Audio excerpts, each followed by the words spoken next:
Louvado seja o nome do Senhor Jesus Cristo. Nós estamos aqui para adorar a Deus, irmãos. Agradecemos ao Senhor por este espaço, pela vida de cada um de vocês. E, Senhor, nós nos aproximamos de Ti agora, Pai, não de forma vaidosa, não de forma prepotente, como se o Senhor nos devesse alguma coisa, mas nós nos aproximamos de Ti, reconhecendo a nossa pequeneza, reconhecendo que se não fosse as Suas misericórdias, nós não estaríamos aqui. Por isso, Pai, humildemente nós pedimos perdão pelos nossos pecados, pelas nossas falhas, pelos nossos erros.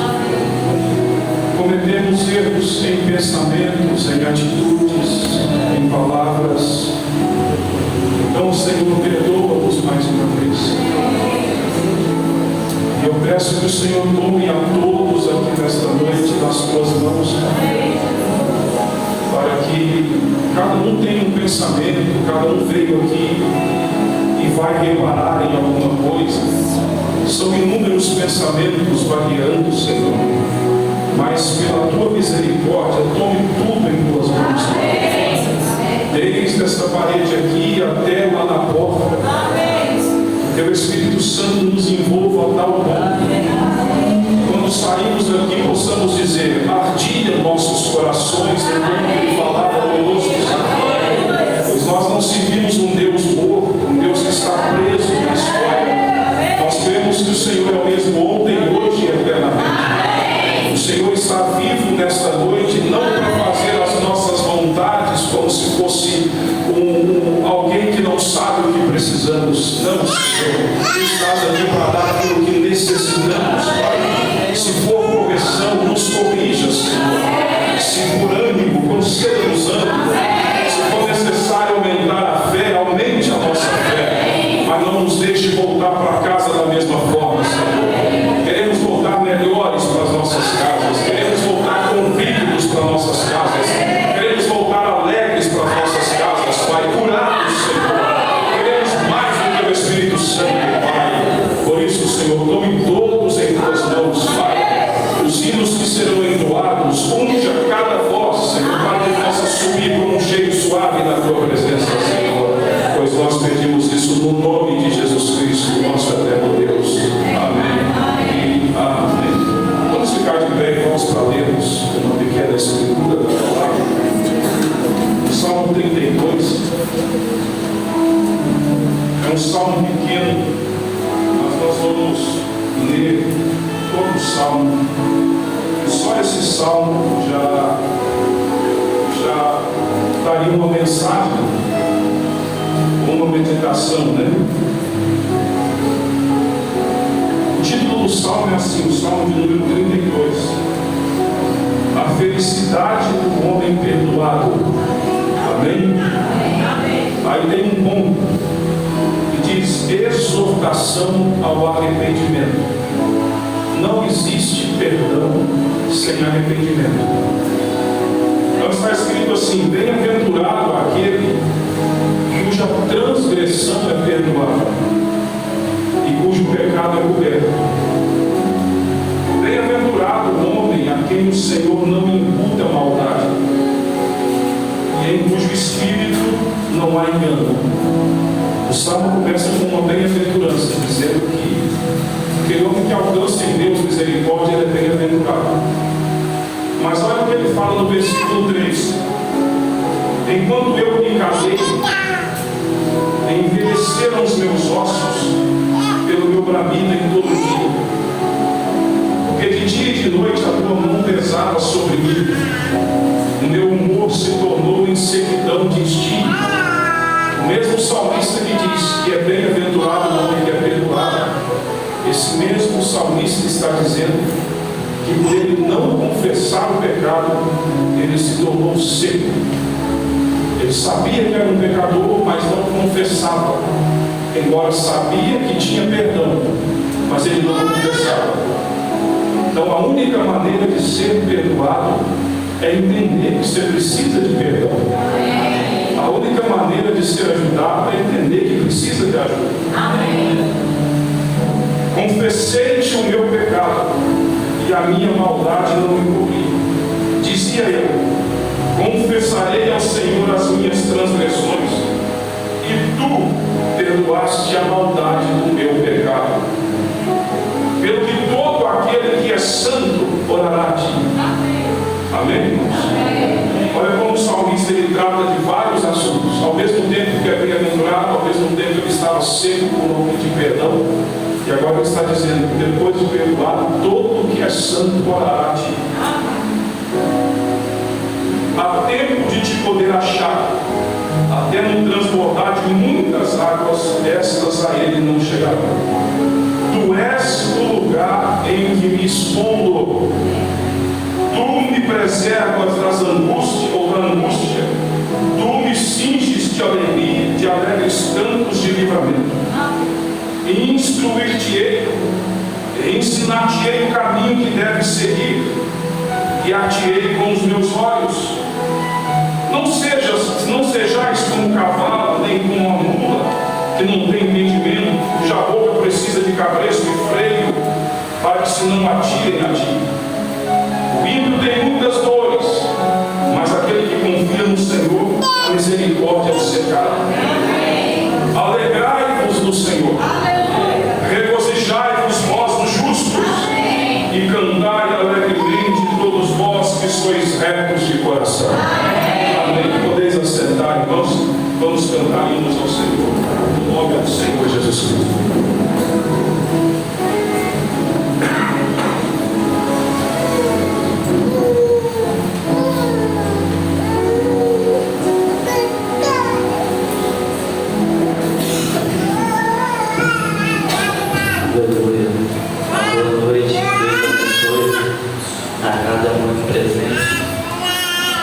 Aqui neste lugar com o objetivo de adorar o nosso Deus e render a Ele louvores. Então façamos isso. Vamos começar com não a Deus, não, Jesus em tua presença. Não tem um cântico não, no nosso cântico assim, mas é bem conhecido. Toma nela.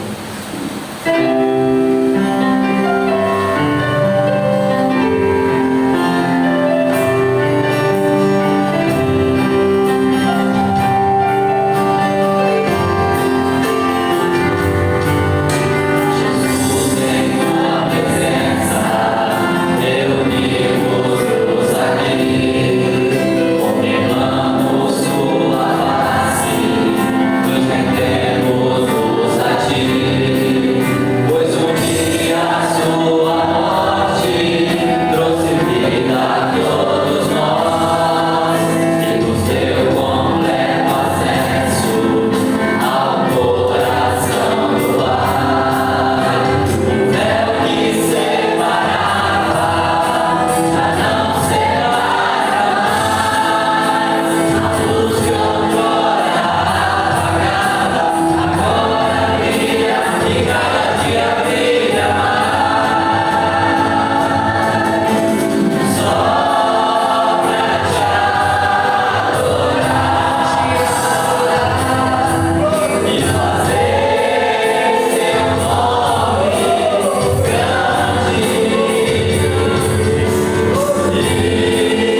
Louvado seja o nome do Senhor. Vamos ao 430. Agora é do nosso cântico. Aleluia. 430 do nosso cântico. Quem tem cântico? Aleluia. Queria estar dizendo aos visitantes: fique à vontade em nosso meio. Estamos aqui para adorar o nosso Deus. Sinta-se à vontade.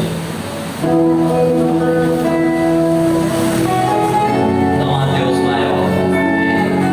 Vamos declarar isso essa noite. Não há Deus maior.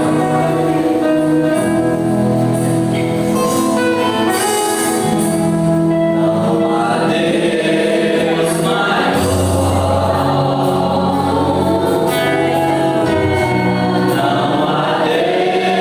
Vamos de novo. Não há Deus maior. Não há Deus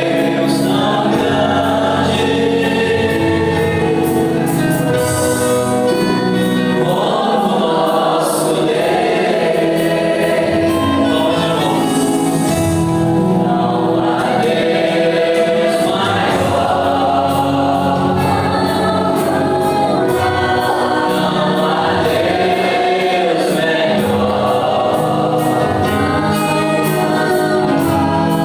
Não há Deus tão grande como o nosso Deus. Criou o céu, criou a terra, criou o sol e as estrelas. Tudo Ele fez, tudo pelo seu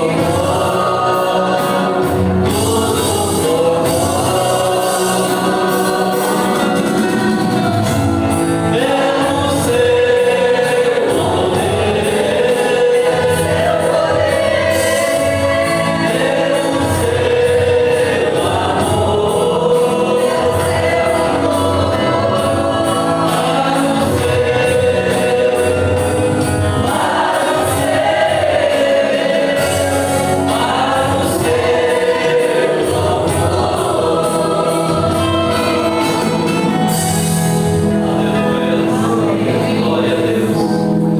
Vamos recolher nossas ofertas com Lucas, por favor. Aleluia.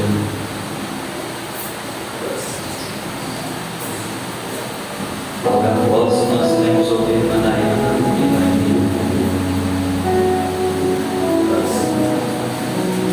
Querido Deus, Pai Celestial, mais uma vez, Senhor, a única coisa que temos é agradecer a Ti, ó Deus, por tantas bênçãos, Senhor. Ó Deus, pensando no que o Senhor disse, tua alma vale mais que o mundo inteiro. Ó Deus, tantas almas aqui, Senhor, que valor que tem aqui dentro.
de a gente se não fosse Deus, né?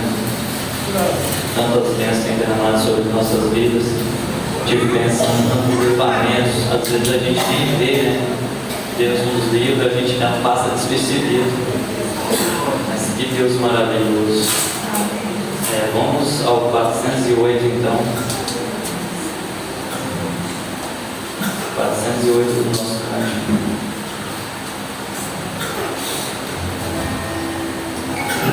Nós queremos dar o melhor. Quero dar o melhor de mim.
dizer que Ele é santo, né? Amém. Aleluia. 403.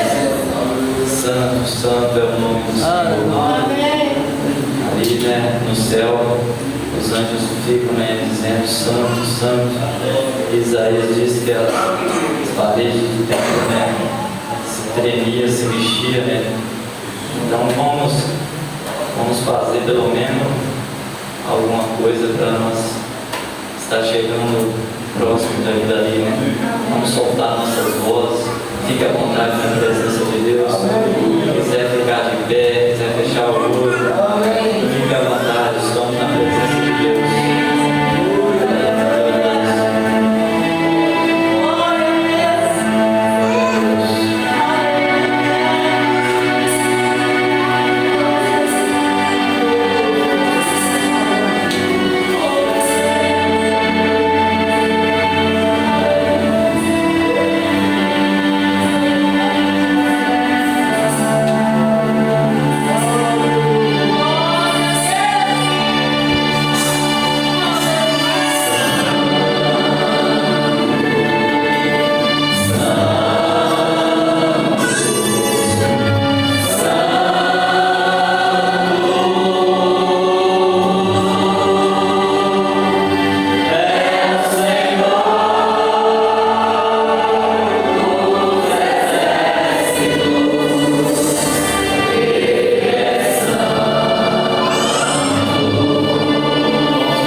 no hospital.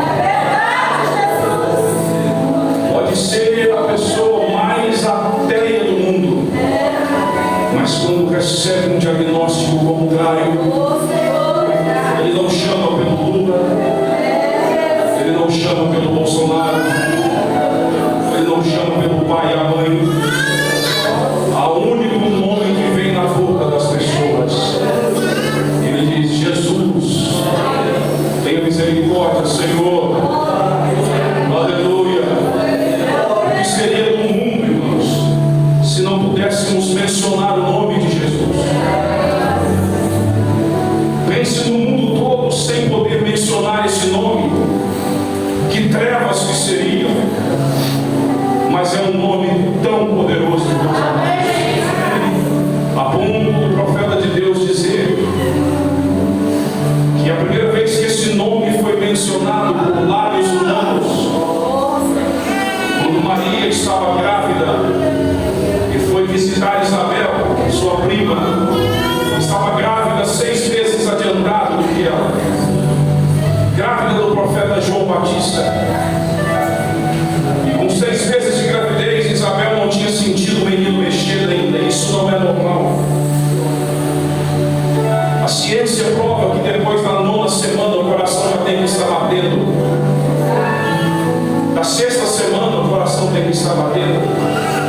E aos 6 meses Isabel não sentiu o menino mexendo. Mas ela foi de encontro com Maria e Maria disse: olha, eu tive uma visitação igual Zacarias teve. Só que a minha visitação hoje falou umas coisas diferentes do que falou para Zacarias. Ele falou que o que de mim seria gerado era do Espírito Santo. E ele me disse que quando nascesse era para colocar o nome dele de Jesus.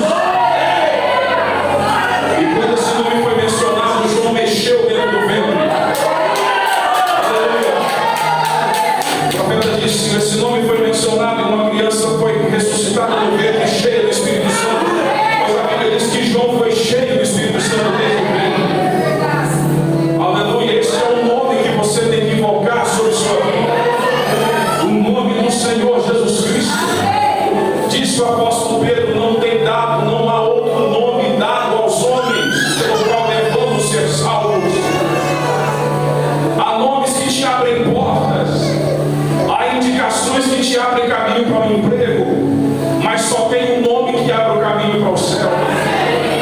Não é o da igreja, não é o desta igreja, não é a igreja. O Salvador não é uma igreja, o Salvador é um ser, é um homem, Jesus Cristo, que caminhou na terra dos viventes e tomou sobre si os nossos pecados, e sozinho pisou o lagar na ilha de Deus e triunfou. Ele foi morto sim, mas ressuscitou na manhã do domingo, e está vivo nesta noite.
Possa continuar conosco depois de um período de cântico abençoado. Nós vamos tomar a palavra de Deus. A primeira escritura encontra-se no Evangelho de São João. O Evangelho do apóstolo João, no seu capítulo 3, versículo 16. Talvez seja a escritura mais famosa de toda a Bíblia. Eu não sei se essa ou o Salmo 23, mas essa talvez seja uma das mais faladas por todos. Nós vamos lê-la nesta noite. Você achou a sua Bíblia, está escrito assim, como a escritura na sua Bíblia, está escrito assim: porque Deus amou o mundo de tal maneira que deu o seu Filho unigênito, para que todo aquele que nele crê não pereça, mas tenha a vida eterna. Amém. Podeis assentar, irmãos. Nós vamos estar providenciando ao longo das semanas mais cadeiras, para que todos consigam se acomodar de forma confortável. Deus nos dará graça para isso, Eu queria falar nesta noite, irmãos, um pequeno pensamento, para que possamos ir para casa e meditar um pouco nas Sagradas Escrituras. Eu sempre penso que se o culto não te incomodar de alguma forma, o culto não foi bem sucedido. Toda reunião ela precisa trazer um incômodo na vida da gente, mas não um incômodo ruim. Tem que ter alguma coisa que faça você meditar naquilo que você ouviu. Você tem que ler a sua Bíblia. Você tem que meditar. Porque muitas vezes Jesus falava as coisas e os discípulos não entendiam, porque não meditavam espiritualmente no que Jesus falava.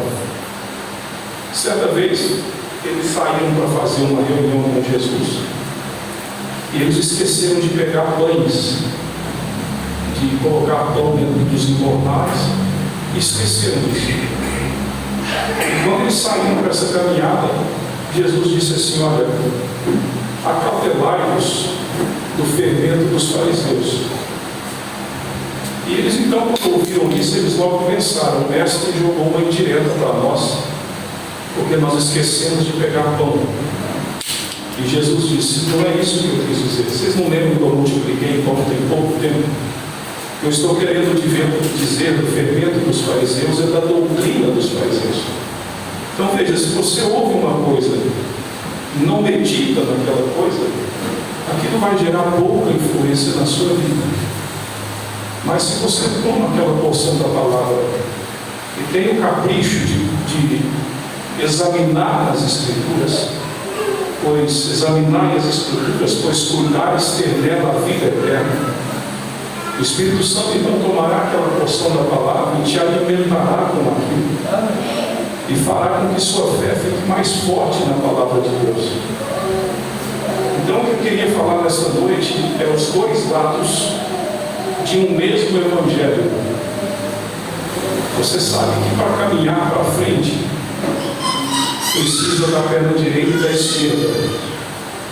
E se eu te perguntar qual lado é mais importante, você não vai saber me falar. Você gosta mais da perna direita ou da perna esquerda? Assim, o bom é as duas, para que a gente possa ir e vir. Então nunca uma coisa tem um lado só. Sempre terá dois lados. Sempre terá dois lados, pois eles se completam assim.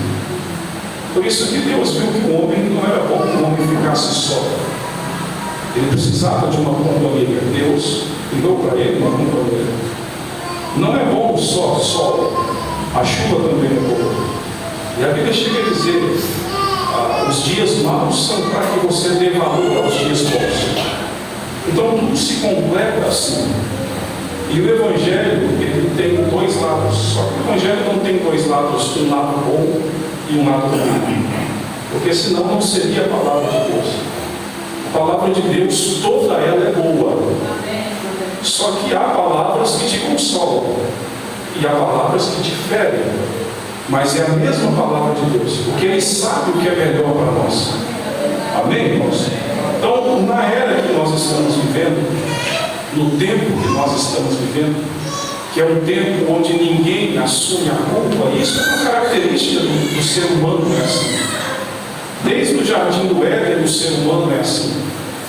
Quando Deus foi julgar o primeiro pecado, e Ele chegou para o homem, para a mulher e para a serpente, você vai ver que ninguém assumiu a responsabilidade. Então é da natureza humana transferir responsabilidade. Quando ele chegou na serpente, quando ele chegou na mulher, a mulher disse que era serpente. Quando ele chegou no homem, o homem disse que era a mulher que foi culpada. Então é um tempo onde está na natureza humana transferir responsabilidades. E nessa era que nós estamos não seria diferente.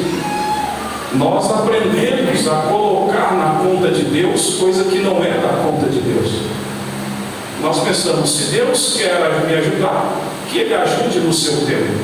Eu tenho as minhas falhas. E nós arrumamos um discurso muito bonito que é dizendo, quem não tem as falhas? E isso é uma verdade. Por isso que eu li, Deus amou o mundo de tal maneira. Deus ama a todos nós. Só que se você pegar só este versículo, você vai fazer Deus aceitar tudo quanto é tipo de vida. E Deus não aceita todo tipo de vida.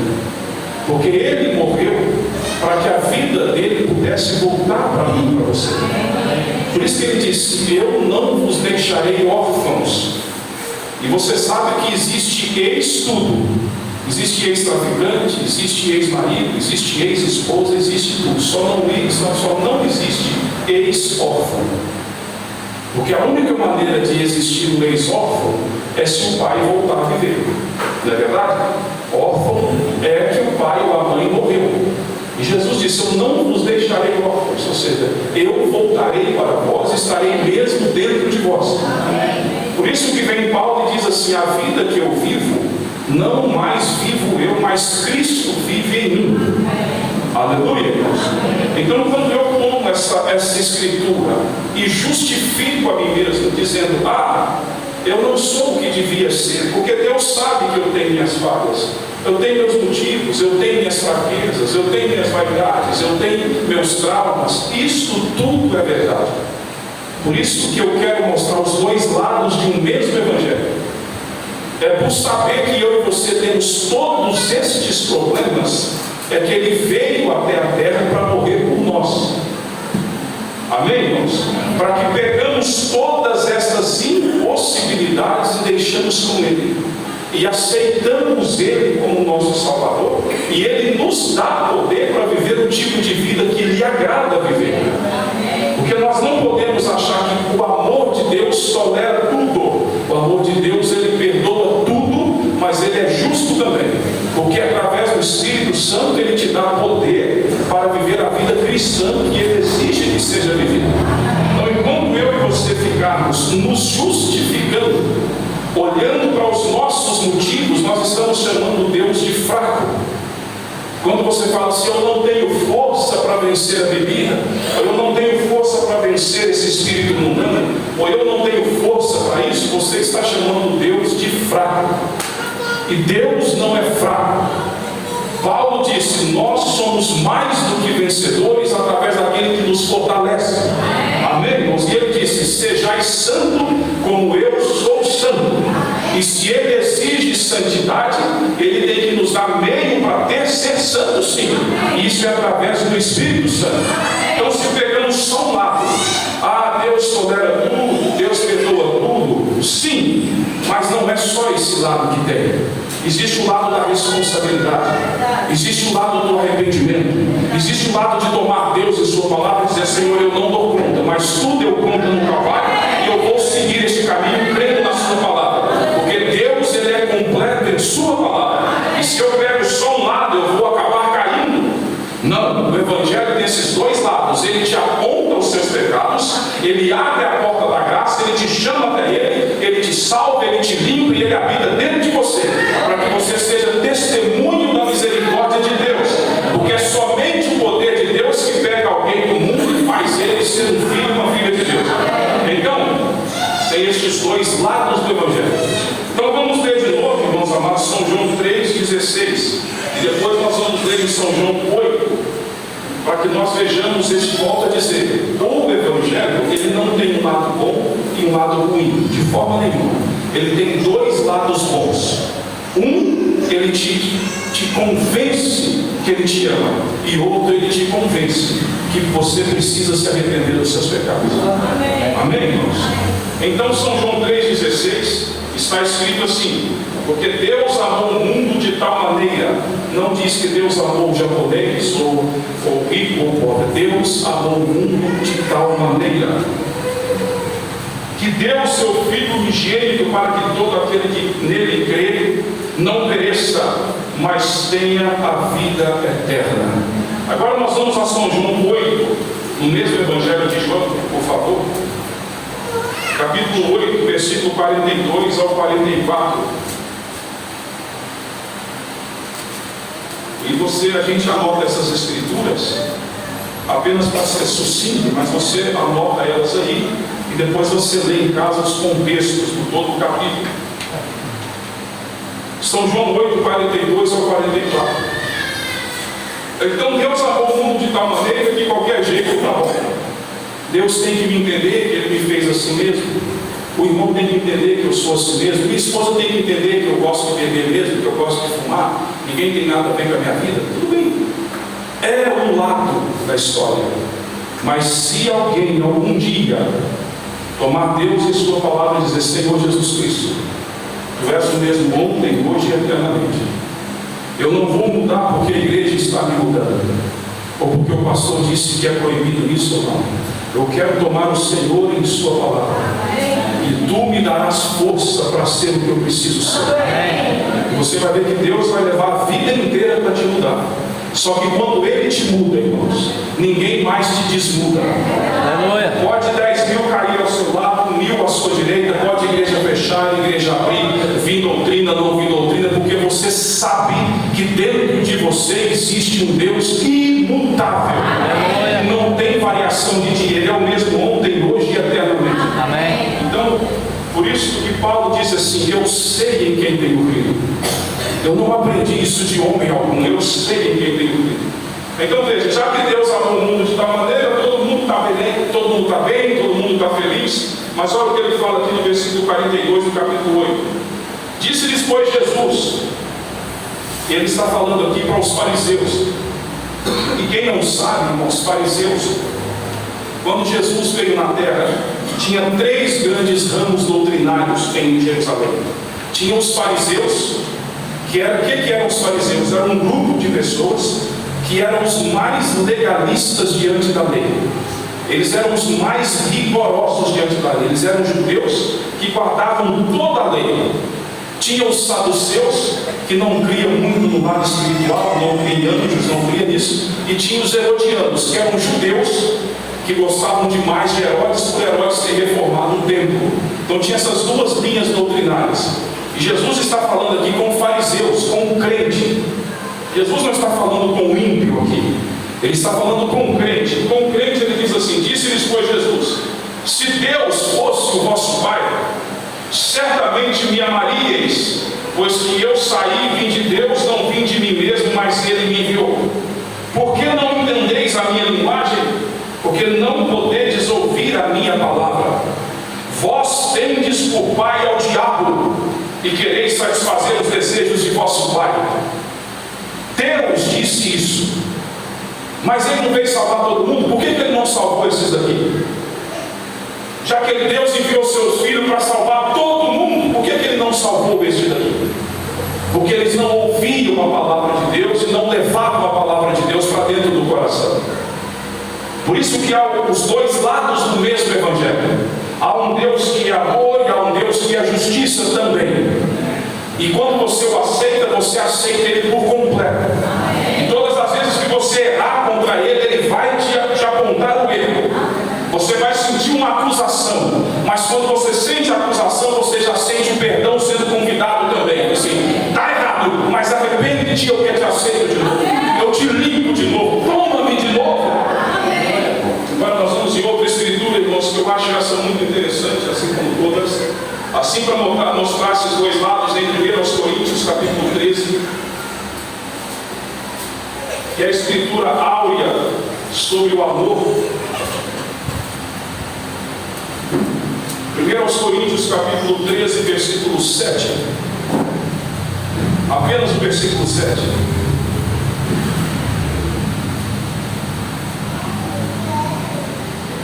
Louvado seja o nome do Senhor. 1 Coríntios capítulo 13, versículo 7. Paulo vem falando sobre o amor. Que ainda que eu falasse a língua dos homens, a língua dos anjos, sem amor eu nada seria. E isso é lindo, é maravilhoso e é o Evangelho. E Paulo no versículo 7 diz assim: o amor, né? Falando do amor, tudo sofre, tudo crê, tudo espera, tudo suporta. Esse é o amor.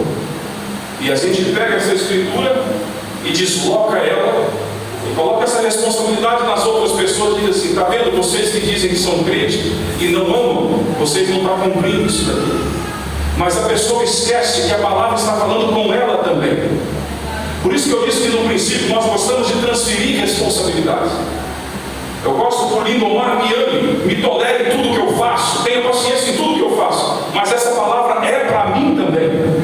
E se eu não a vivo, eu estou quebrando essa palavra. E como vamos viver isso então, pastor? Apenas através do Espírito Santo é possível viver essas coisas. Por isso que quando Deus, assim como um médico, e a Bíblia fala, eu saro e eu também curo a ferida. Um médico diz assim: olha, você precisa tirar esse tumor aqui.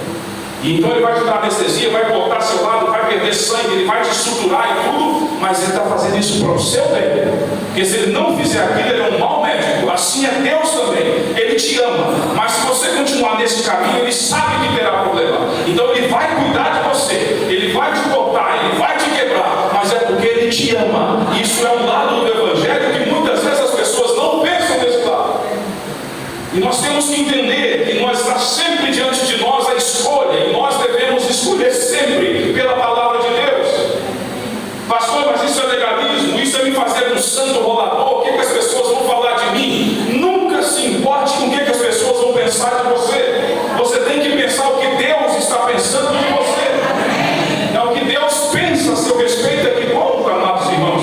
Então, eu quero ler uma outra escritura que Paulo escreve isso: tudo sofre, tudo crê, tudo espera e tudo suporta. Agora nós vamos em 2 Timóteo capítulo 4. Segunda carta de Paulo a Timóteo, capítulo 4. Tem apenas um versículo que eu quero ler para vocês aqui. Paulo terminando a carta a Timóteo, e ele vai dando algumas recomendações. Então, segunda carta de Paulo a Timóteo, capítulo 4, versículo 14.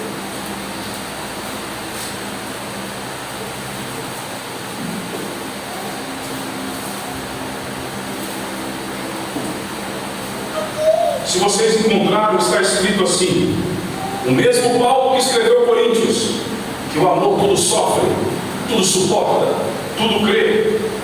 Paulo escreve assim: Alexandre, um latoeiro, causou-me muitos males.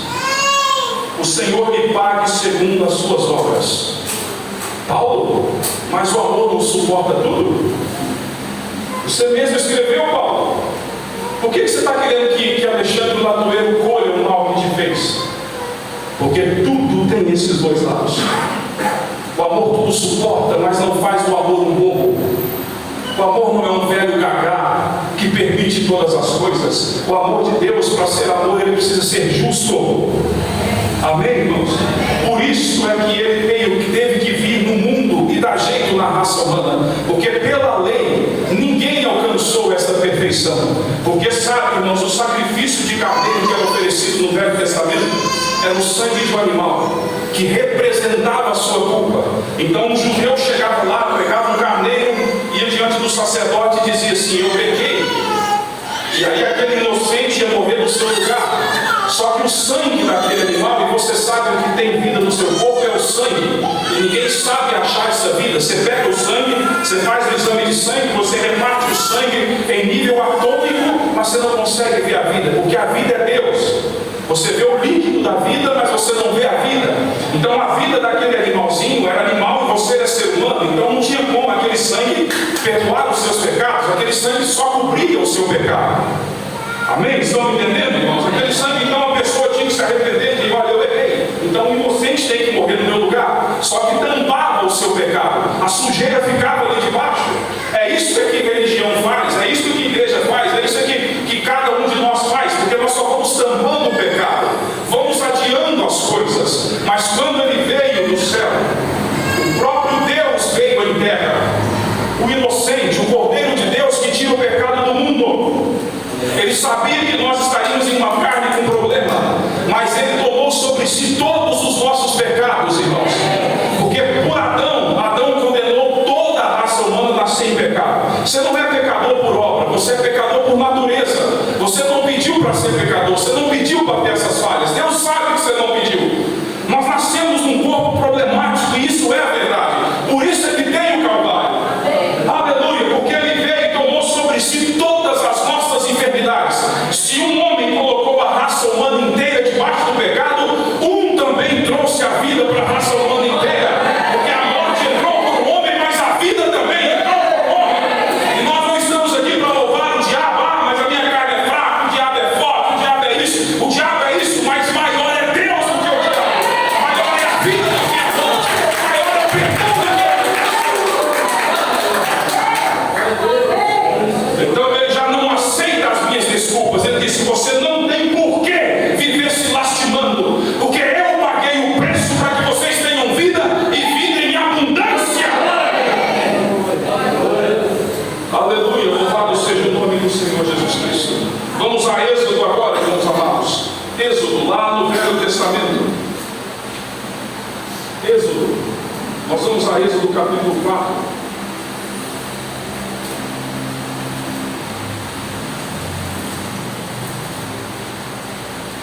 Êxodo capítulo 4, nós vamos ler do versículo 1 ao 8. Bendito seja o nome do Senhor Jesus Cristo.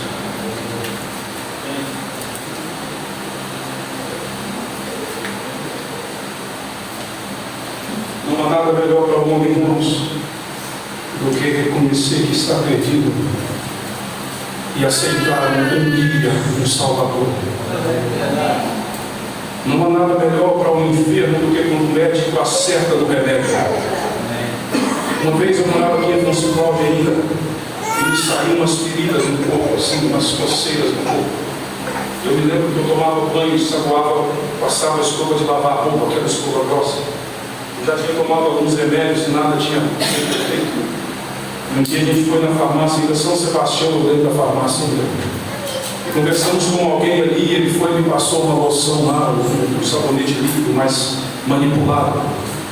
Irmãos, o primeiro banho que eu tomei já cortou todas aquelas feridas e tudo. Como é bom quando você tem um problema e alguém acerta a solução. Você está com um problema no carro, você vai lá e o carro você não troca isso aqui e aquilo resolve o problema. É bom demais, irmãos. E para o problema do pecado só tem um que resolve. Então não é a questão de você, não, mas eu estou na igreja tem tanto tempo. Isso é ótimo. Isso é ótimo. Mas a igreja não sangrou para te salvar. Teve um que morreu. Então o seu compromisso é com Deus. É Ele que você entristece quando você vira as costas para Ele. Não é para o fulano. Não é para o Beltrano. É para Ele que nós viramos as costas. Então, Êxodo, irmãos, eu quero ler aqui uma parte que Moisés, vocês sabem toda a história de Moisés, nasceu para libertar Israel e tanta coisa. E no capítulo 4, versículo 1 em diante, nós vamos ler Deus capacitando este homem para cumprir este ministério. Porque tinha 400 anos que o povo de Deus estava escravo. Nasciam apanhando, morriam apanhando, só sabiam trabalhar de forma escrava. E tinha 400 anos que estavam naquela condição. Mas Deus havia falado que enviar um profeta para libertá-los. E agora Deus toma esse profeta e começa a capacitá-lo. É onde nós vamos ler agora. Então respondeu Moisés e disse: mas eis que me não crerão, nem ouvirão a minha voz, porque dirão: o Senhor não te apareceu. E o Senhor disse-lhe: que é isso na tua mão? E ele disse: uma vara. E ele disse: lança na terra. Ele a lançou na terra e tornou-se em cobra, e Moisés fugia dela. Então disse o Senhor a Moisés: estende a mão e pega-lhe pela cauda. E estendeu a mão e pegou-lhe pela cauda e tornou-se em vara na sua mão, para que creiam que te apareceu o Senhor, o Deus de seus pais, o Deus de Abraão, o Deus de Isaac, o Deus de Jacó. E disse-lhe mais o Senhor: mete a tua mão no peito. E tirando-a, eis que sua mão estava leprosa, branca como a neve. E disse: torna a meter a mão no peito. E tornou a meter a mão no peito, depois tirou-a do peito, e eis que se tornara como a sua outra carne. E acontecerá que se eles não crerem nem ouvirem a voz do primeiro sinal, crerão a voz do derradeiro sinal. Aqui é uma coisa que eu gostaria de chamar a sua atenção, irmãos. Às vezes, nós achamos que temos um dom tão importante que Deus vai achar que nós achamos que Deus vai aceitar nós de qualquer forma. Você tem um currículo tão impressionante que Deus vai aceitar você de qualquer forma. Você dá a oferta maior da igreja, Deus vai tolerar os seus erros. Você dá o dízimo maior, Deus vai tolerar. Deus não está interessado nisso, irmãos amados. E por que eu estou falando isso? Você está vendo que Deus deu um poder sobrenatural ao homem para libertar quase 2 milhões de pessoas que dependiam daquele ministério. Eu quero que você preste atenção nisso, para que você entenda esses dois lados do Evangelho. Deus é justiça, ou Deus é amor, Deus é benignidade, Deus é perdão, mas Deus é justo também. Deus quer que você creia em toda a sua palavra de capa a capa. Não há uma parte da Bíblia que não seja verdade. Ah, pastor, o Velho Testamento é tão Bíblia quanto o Novo Testamento. Aleluia! Então, irmãos, Deus capacita o homem, Deus coloca o poder sobrenatural nesse homem, Deus faz com que esse homem seja diferente de todos. Mas nós vamos pular agora para o versículo 24 do mesmo capítulo de Êxodo. Agora, esse homem tinha uma missão, existia um povo esperando por essa missão, existia um poder sobrenatural desse homem. Então a gente logo pensa, esse homem é indispensável para Deus. Deus vai aceitar qualquer forma que esse homem agir. E assim você pensa a seu respeito também. Deus tem que ter paciência comigo, porque eu nem queria conhecer essa mensagem. Eu não pedi para nascer nessa família, eu não pedi para vir desse jeito, eu não pedi para ter esses defeitos. Deus não presta atenção nessas coisas. Ah, não, mas meu signo me faz ser nervoso. Eu sou nervoso porque minha avó era nervosa. Se você crê que a sua avó está enterrada há mais de 20 anos e influencia a sua vida, por que você não crê que Jesus Cristo, que está vivo hoje, consegue mudar a sua vida também? Por que o bar consegue influenciar e o Espírito Santo não consegue influenciar? É claro que ele consegue influenciar. É porque passa-se mais tempo no bar, passa-se mais tempo na televisão, passa-se mais tempo se alimentando de espíritos imundos e a vida fica imunda. Mas tome Deus em sua palavra. Diga, Deus, tu és fiel. Você vai ver se ele não te muda. Porque se ele não te mudar, ele é um falso. Você não precisa crer em nada nessa Bíblia, mas ele muda todas as pessoas que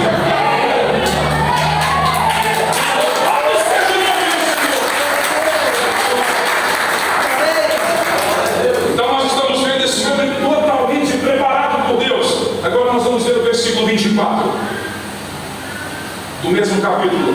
E aconteceu no caminho, Moisés desceu do monte de ter falado com a sarça, chegou e falou com o sogro dele, falou com a esposa dele, falou assim, nós precisamos cumprir isso.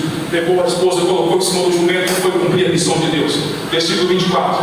E aconteceu no caminho, numa estalagem, que o Senhor o encontrou e o quis matar. Ao outro lado. Mas não era um homem indispensável. Não era um homem que tinha um dom sobrenatural. Não era um homem que estava acima de todos. Deus não tem que entender a sua missão. Deus não tem que entender as minhas justificativas. Deus deu a sua palavra, importa que o homem viva com sua palavra. Agora isso não me faz perfeito, irmãos, porque nenhum de nós dá conta. Eu quero ler daqui a pouco. Porque é impossível para nós salvar a nós mesmos.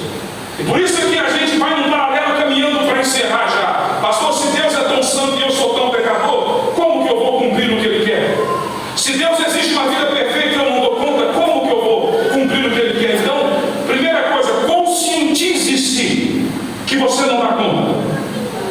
Não se deixe enganar por desculpas. Eu não dou conta. E quando você conscientiza-se que não dá conta, você começa a enxergar um que deu conta.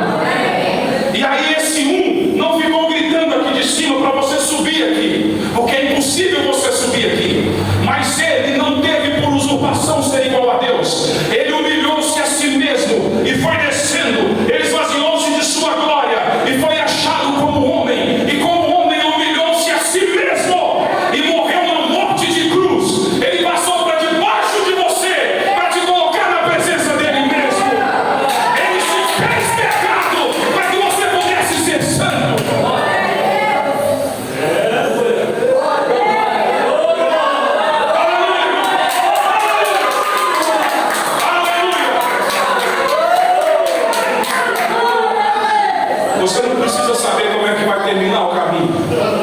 As pessoas hoje querem explicação para tudo. Eu me lembro, a maioria que cresceu na roça, eu me lembro quando nós morávamos na roça. Embora nós sabíamos às vezes o caminho da minha casa até a casa do irmão Joadil, até a casa do Moleiro, até a casa do irmão Zulim, nós sabíamos, mas estava de noite, você pegava uma lanterna e a lanterna não ilumina o caminho inteiro. A lanterna vai iluminando à medida que você vai andando, não é assim? E você não precisa saber o caminho inteiro, porque o caminho não é um livro. O caminho não é algo que você aprende na teologia. O caminho é uma pessoa. Porque ele disse: eu sou o caminho, a verdade e a vida. Aleluia. Então quando você o aceita, você aceita o caminho, você aceita a luz do caminho, você aceita a força que te faz andar no caminho, você aceita a obra completa de Deus quando você toma em sua palavra. Então veja, amados irmãos, versículo 24. E aconteceu no caminho, numa estalagem, que o Senhor o encontrou e o quis matar. Então Zípora tomou uma pedra aguda e circuncidou o prepúcio de seu filho. Um prepúcio. Para quem não sabe, o prepúcio é a operação da fimose na terra hoje em dia. Moisés estava tão envolvido na sua missão, ele estava tão sério espiritualmente para cumprir o que Deus tinha mandado, que esqueceu um detalhe que não era visível nem para ninguém. Era só a criança, a mãe e o pai que sabiam que o menino não era circuncidado. Mas Deus ia matar Moisés por causa da circuncisão do menino. 2 milhões de pessoas iam ficar sem o libertador, porque Moisés não circuncidou o filho. Você acha que Deus vai aceitar nossas desculpas? Deus não vai, irmãos. Agora Ele abriu o caminho da graça, para que todo aquele que nele crê não pereça, mas tenha a vida eterna. Eu quero ir com vocês agora, irmãos amados, em São Mateus 11. Já estou encerrando. São Mateus 11. Versículo 20 em diante.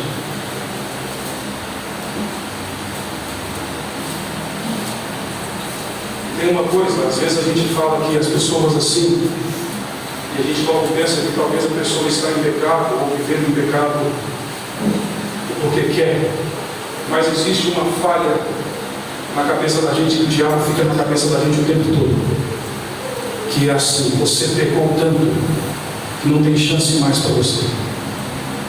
De vez em quando eu recebo um áudio assim: pastor, eu já pequei tanto que eu estou pensando em tirar minha vida.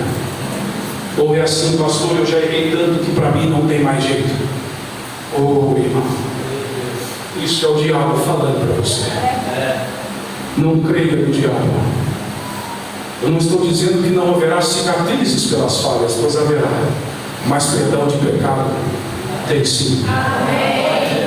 Irmãos, o sangue de Jesus, ele é tão poderoso, porque nós falamos que no Velho Testamento morria todo mundo, ou matava-se um cordeiro por inocente, não é isso? Lembra que eu falei isso, irmãos? Um cordeiro inocente morria por um pecador culpado. Então todos os do Velho Testamento, mesmo Abraão, Isaac, Jacó, Elias, Moisés, eles morreram e não foram para a presença de Deus. Eles foram para o paraíso. Lembra que Jesus falou para o ladrão na cruz? Hoje mesmo estará comigo no paraíso. Eles não podiam ir para a presença de Deus, porque não tinha vindo um perfeito para perdoar os pecados. Porque o ser humano perdeu tudo o que tinha direito quando o pecado entrou. O ser humano tinha direito à vida eterna. O ser humano não foi feito para morrer. É por isso que a morte é estranha para nós até hoje. Pode ser um senhor de 100 anos que a separação causa dor. Não é verdade? Seja a idade que for, a morte causa estranheza para o ser humano. E ninguém consegue deixar ou anular a morte, pois ela existe. Então, o que Deus deu para o ser humano, ele perdeu com a entrada do pecado. Mas quando então eles morriam crendo que um verdadeiro viria, que um perfeito viria, então Deus fez com que fosse um lugar chamado paraíso, para eles que aguardassem ali até que o perfeito viesse. Eu vou te dar um exemplo disso. Lembram do livro de Jó? Alguém já leu o livro de Jó na Bíblia? Amém? O livro de Jó, irmãos amados, a maior parte, 95% do livro de Jó é Jó lastimando a sua própria sorte. Por que eu nasci? A árvore morre no outono, mas ela ressuscita na primavera. O homem morre e não volta mais nunca. maldito o dia que eu nasci, por que a parteira não me matou? Eu era justo, eu era isso, e Deus me colocou nessa situação. Um livro inteiro de Jó reclamando, e Deus ouvindo as murmurações de Jó. Deus ouvindo as murmurações de Jó. Mas, quando chega em Jó capítulo 19, aleluia, Jó, ele vê a revelação de Deus. Ele vai e fala assim: Jó viveu mais de 2000 anos antes de Jesus. E Jó, ele vai e fala assim: eu sei que o meu Redentor vive. Amém? E eu o verei, ainda que este corpo seja comido na terra, eu mesmo verei com estes olhos aqui. Porque Jó sabia que viria um perfeito que pagaria o preço por toda a raça humana. Elias errou, Noé errou, Eliseu errou, Salomão errou, Davi errou, Jacó errou, Abraão errou, Isaac errou, todos eles erraram, irmãos. Mas de repente, pela misericórdia de Deus e sua bondade, veio um perfeito que não nasceu da vontade do certo. Esse foi tentado como nós em tudo, mas ele não pecou. Louvado seja o nome do Senhor. Então, São Mateus capítulo 11, versículo 20 em diante. Então começou ele a lançar em rosto as cidades onde se operou a maior parte dos seus prodígios, e não se haverem arrependido, dizendo: ai de ti, Corazim, ai de ti, Betsaida, porque se em Tiro e em Sidom fossem feitos os prodígios que em vós se fizeram, há muitos se teriam arrependido com pano de saco grosseiro e com cinza. Mas Deus não enviou o seu Filho amado para que todo aquele que nele crê não pereça. E por que ele condenou Corazim e Betsaida? Porque eles não se arrependeram. Por isso eu vos digo que haverá menos rigor para Tiro e Sidom no dia do juízo do que para vós. E tu, Cafarnaum, que te ergues até os céus, será abatida até os infernos. Porque se em Sodoma tivessem sido feitos prodígios que em ti se operaram, teria ela permanecido até hoje. Porém eu vos digo que haverá menos rigor para os de Sodoma no dia do juízo do que para ti. Aonde Jesus mais realizou milagre foi em Cafarnaum. E ele disse: no dia do trono branco vai ter mais juízo para as duas cidades mais homossexuais da história. Sodoma e Gomorra chegou a um ponto tão depravado que eles quiseram dormir com os anjos que desceram para a casa de Ló. E Deus está dizendo que haverá mais misericórdia para eles do que para Cafarnaum, porque Cafarnaum via os milagres acontecendo e não se arrependiam. Então a maior graça que nós temos hoje é arrepender dos nossos pecados, irmão. Ah, pastor, mas eu pedi perdão ontem pelos pecados. Peça hoje de novo. Continue buscando, continue. Senhor, perdoa-me. Senhor, ajuda-me. Senhor, perdoa-me. Senhor, ajuda-me. Porque aquele que perder a sua vida por amor de mim, achá-la um dia. Aleluia, louvado seja o nome do Senhor. Eu quero ler, irmãos amados, em São Mateus 19 agora. Essa é a penúltima escritura, a próxima será a última. Em São Mateus 19, versículo 25 e 26. Aleluia. São Mateus capítulo 19, versículo 25 e 26. Está escrito assim: depois ele conversar com o jovem rico, os seus discípulos, ouvindo isso, admiraram-se muito, dizendo: quem poderá, pois, salvar-se? Essa é a pergunta que eu queria chegar. Quem poderá então salvar-se? Um disse que assim, outro disse que assado. E Jesus, olhando para eles, disse-lhes: aos homens é isso impossível. Amém, irmãos? Não, pastor, e se eu for bonzinho? É impossível. E se eu só fizer obras boas? É impossível. E se eu nunca mentir? É impossível. É impossível, porque carne e sangue não é o reino dos céus. É necessário nascer de novo. Amém. Aleluia. É necessário receber a natureza do Pai. Amém. Aos homens é isso impossível, mas a Deus tudo é possível. Amém.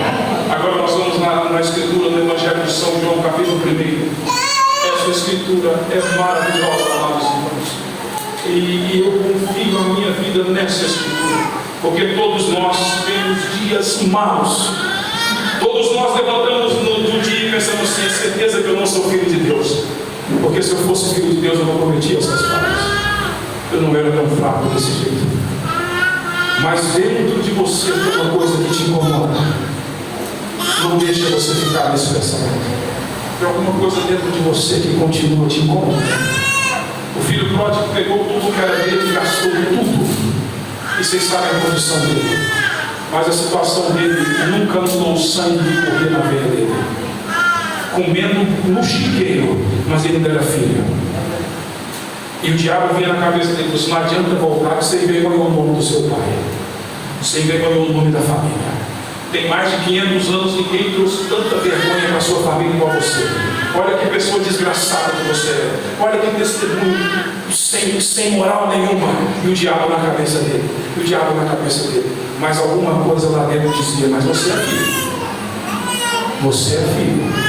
Você decepcionou, você virou as costas para o seu pai, você gastou tudo, você pegou doença, você se tatuou, você tem marcas do pecado, mas você é filho. O que é que eu preciso fazer? Então voltou. E ele já foi com proposta assim: eu vou voltar e eu não aceito nem ser chamado de filho dele. Eu não mereço ser filho dele. Eu trouxe vergonha demais para ele. E o pai de longe avistou a silhueta que parecia o filho dele. Irmãos, quando eu morava em Afonso Cláudio, lá no início dos anos 2000, vocês sabem, eu me afastei de Deus. Nós morávamos no quarto andar ali do prédio dos Bramidas, nós morávamos no último andar. Eu saía para fazer show com a banda e minha mãe não dormia sem eu chegar. Ela ficava deitada em cima da janela assim, e de longe ela me via chegando.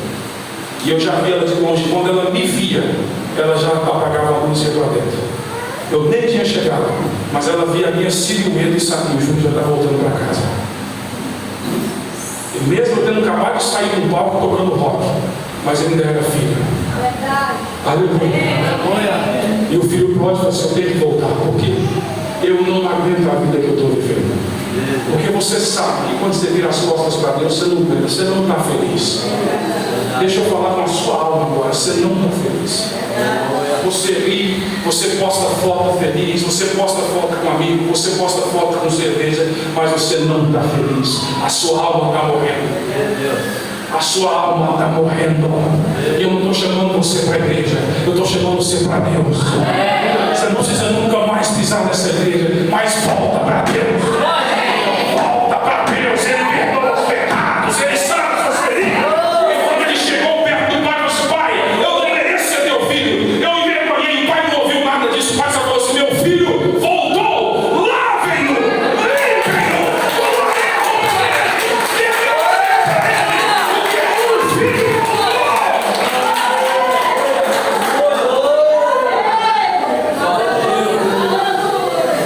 Eu não estou falando só do mundo, tem muita gente desviada dentro da igreja. Tem muita gente que acha que por estar dentro da igreja, por estar com saião, por estar com cabelão, ou o homem por estar vestido de calça, Deus sabe os seus pensamentos mundanos.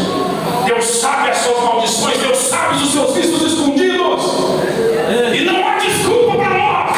Ah, pastor, eu vejo essas coisas porque eu sou homem e o homem é fraco. Eu sei, mas eu estou falando de um homem que aguentou, que é forte, irmãos. A raiz e descendência de Davi. E ele é vencedor nessa noite, irmão. Esse é o João capítulo 1, versículo 12, irmãos. Olha o que o apóstolo João diz. E eu vou encerrar com isso.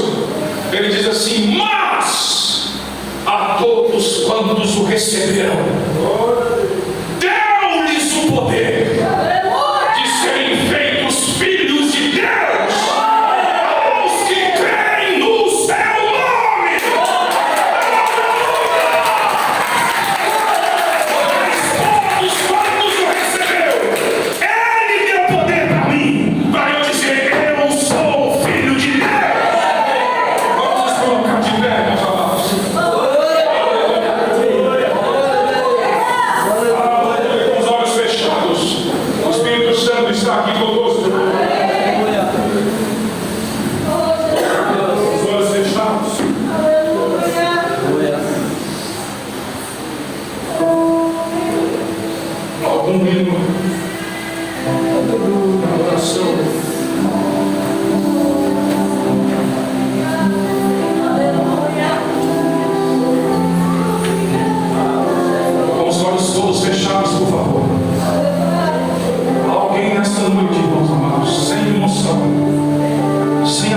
emocional, que de alguma forma a mensagem falou com o seu coração,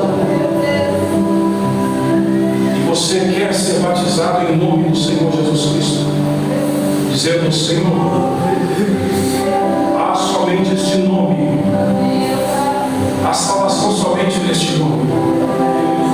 Eu sei que eu não dou conta, mas o pastor deu em sua palavra que todos quanto receberam, deu-lhes o poder de serem feitos filhos de Deus. Se alguém que nunca foi batizado em nome do Senhor Jesus Cristo e quer ser batizado, levante a mão, por favor. Não precisa a igreja abrir os olhos, só levante a mão, por favor, que eu vou orar por você. Se alguém que nunca foi batizado em nome do Senhor, que o Senhor conceda a cada um uma outra oportunidade. Agora, irmãos, se alguém que sente que está caminhando fora e quer voltar não para a igreja, para esta igreja, não para esta igreja, mas voltar para Jesus,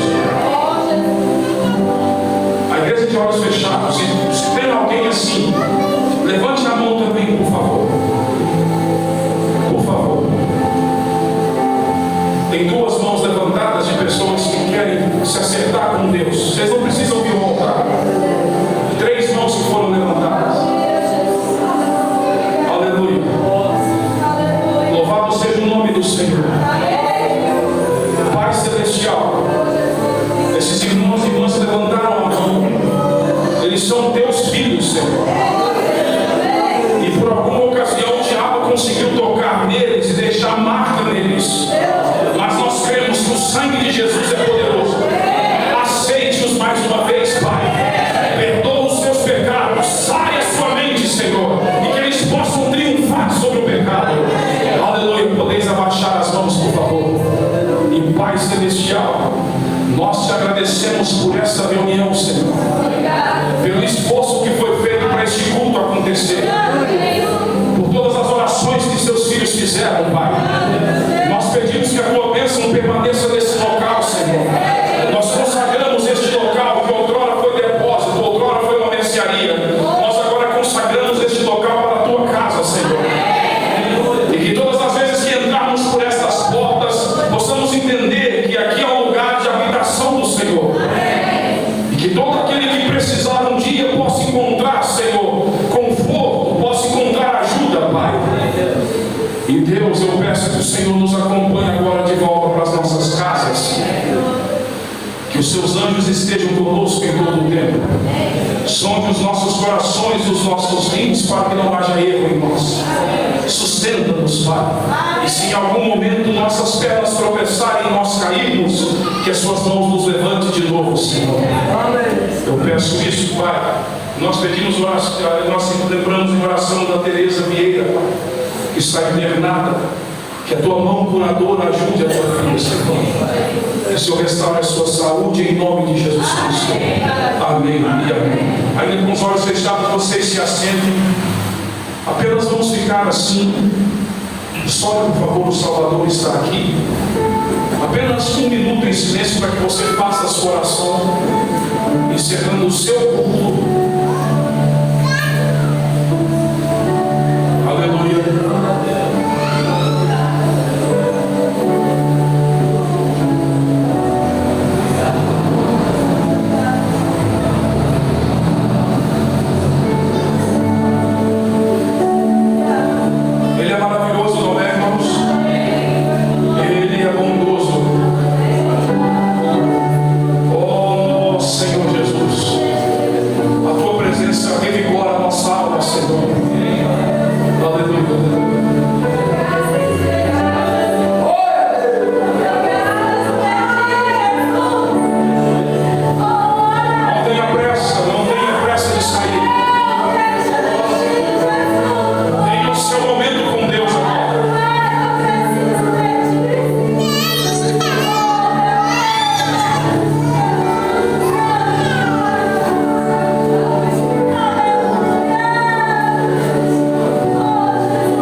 Senhor, nós te agradecemos por todas as suas bênçãos. Que a sua bondade permaneça sobre nós, pois nos encomendamos a Ti no nome de Jesus. Amém. Está encerrado, irmãos. Diga: Deus abençoe ao seu irmão, a pessoa que está sentada ao seu lado. Vamos saindo na ordem, sem pressa. Cuidado com as crianças ali fora. Todos os que nos visitaram, Deus abençoe. Os cultos serão a partir do próximo sábado, às 7 horas da noite, neste mesmo local. A partir do próximo sábado, às 7 horas, todos estão convidados a estar conosco. Deus nos abençoe, no nome do Senhor Jesus Cristo. Obrigado pela presença de todos. Que o Senhor nos guarde em nome do Senhor.